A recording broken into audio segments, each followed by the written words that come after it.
So you want to know why Trump saved TikTok, why he really wanted to ban it a while ago, and then suddenly he saves it? There was a secret deal that Trump made. I'll tell you about that in a second, but first we need to start in Trump's first term, when he first wanted to ban TikTok. There's two big reasons why Trump wanted to ban TikTok in his first term. The first is TikTok is a check on government power. People hear about what's going on in the government, just like in this video right here, and they say, hey, that's not right.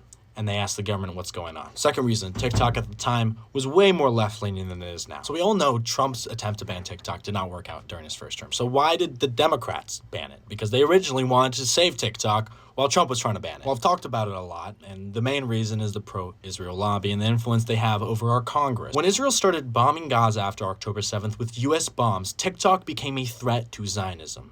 Why? Because it was showing the world Israel's crimes. And so the pro-Israel lobby had to do something about that. They lobbied Congress and got them to insert the TikTok ban alongside a weapons package for Israel last spring. So that's how the ban got sent into action. Now let's go back to Trump. Now, as you might remember, last spring, Trump was involved in a bunch of court cases. E. Jean Carroll defamation, Stormy Daniels, January 6th, fraud in New York. Throughout all these cases, he racked up almost $500 million in fines. But Trump's a billionaire. He could just pay that off. No, he couldn't. Trump was screwed. Because of the nature of some of his convictions, specifically fraud in New York, where he inflated the assets of his properties in order to take loans out on them, Trump did not have the cash on hand to pay those fines. All of his money is locked up in properties which have loans taken out for them, and when he tried to go get people to lend him money, they all said no. No one would lend him money, to the point where Trump was so desperate, he was tweeting on Truth Social asking Saudi oil billionaires to give him $2 billion to win the election and pay his legal fines. What were Trump's options at this point? Well, he had a bunch of properties which he could technically try to sell and generate enough cash to pay off the fines. The problem was those properties were loaned out on other assets. So it was like a house of cards that would have all collapsed, and people would have paid, the bottom dollar for those properties, knowing Trump was in a really dire situation. Now we're getting to the good part. I need to tell you about this man, Jeff Yass. He's a billionaire, the richest man from Pennsylvania, and he also owns a 15% stake in ByteDance. Now, if you know anything about Jeff Yass, you'd know that he's a conservative, but he's anti-Trump. He's always been anti-Trump. In 2020, he spent tens of millions of dollars opposing Trump, actually. But something happened after that TikTok ban was signed into law by President Biden that spring. Jeff Yass's investment in ByteDance was threatened. If TikTok US gets banned, ByteDance loses a lot of money, and so does Jeff Yass. And so that spring, Jeff Yass showed up to a Trump fundraising event where he made a large donation to Trump's campaign and also made a deal to save Trump's ass if Trump saved his. Like I said, Trump needed money desperately to pay the courts, and Jeff Yass was his guy. What other assets did Trump have? No one would loan him money on his properties. He couldn't sell them. No one would just loan him money. They didn't trust him. He owned one thing, though, and that's the Truth Social business. Truth Social is worth some money, right? It's a minor platform worth a few $1 million at least, but not nearly enough to cover his court costs. Why are we talking about Truth Social? Well, the problem with Truth Social is that it was private at the time last year.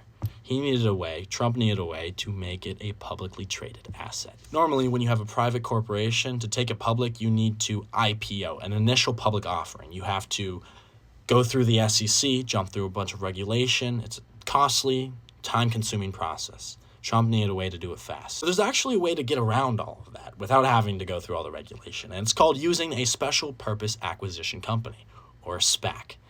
It's a publicly listed company that merges with private assets. Its only purpose is to merge and put those private assets into their company, so it's now publicly traded without having to IPO, talk to the SEC, go through all that regulation. Trump used a SPAC called Digital World Acquisition to merge with his Truth Social business and take those assets public, to which he is a majority stakeholder of. When it went public, its ticker was changed to DJT for Donald J. Trump, and its market cap shot up to the multi-billions. Yet its only assets were the Truth Social business, which is, like I said, worth only a few $1 million. It actually loses money. Like I said, Trump's the majority stakeholder. He used his shares in DJT to take out loans to pay off his legal fines. And do you know who owns the SPAC he used to do this? None other than Jeff Yass.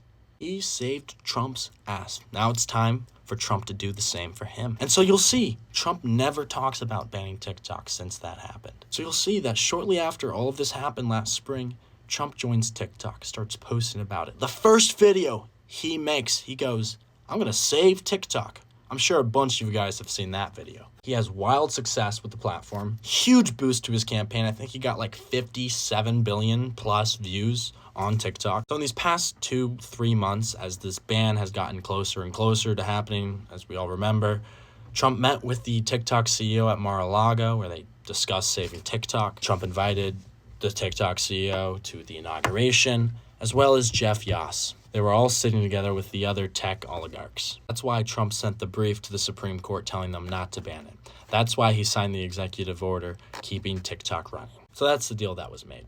That's how it went down.